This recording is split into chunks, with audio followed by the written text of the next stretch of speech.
HD. This is 13 Eyewitness News at 6. New at 6, safer places to walk, jog, and bike. It's a plan to bring more parks to the Houston area, and that's not the only plus. The added parks and bio work could also help with the flooding problems that some neighborhoods have to deal with. Eyewitness 2's reporter Deborah Wrigley is here with a look at the plan that includes 250 miles of trails. Deborah? Gina, Houston is known as the Bayou City, but those bayous are largely flood-controlled drainage ditches. Now there's a new plan that would transform not only the bayous, but the bayou banks. Most cities are founded on the banks of a river, a bay. Houston founded beside a bayou.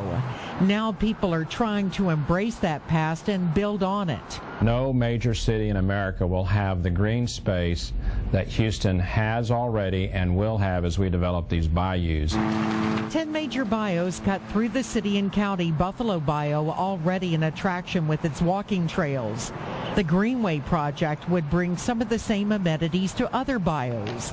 250 miles of trails, some 50 parks and natural areas, touching every part of the county.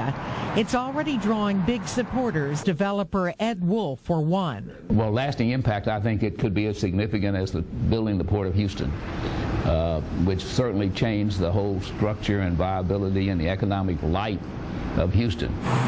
Under the plan, flood control would be helped by retention basins that could also double as park space. For those who like to hike and bike, new trails mean new paths to travel. It would add value to the city by far.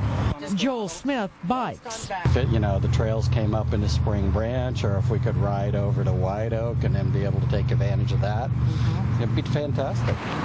Parks, exercise, flood control, all in one package, says the Greater Houston Partnership. This is one of those classic win-win-win where you provide water quality, air quality, and at the same time you have green space for the public. It's a long-term project with a steep price tag, $500 million. The money to fund it would come from federal, state, locally from MUD districts money and other city and county departments. So far, no funds have been allocated. A coalition of supporters will be meeting to discuss it next month. Deborah Wrigley, 13 Eyewitness News. And for a closer look at the Houston Bayou Greenway initiative, log on to ABC13.com. We have maps that detail the plans for parks and bayous all over town.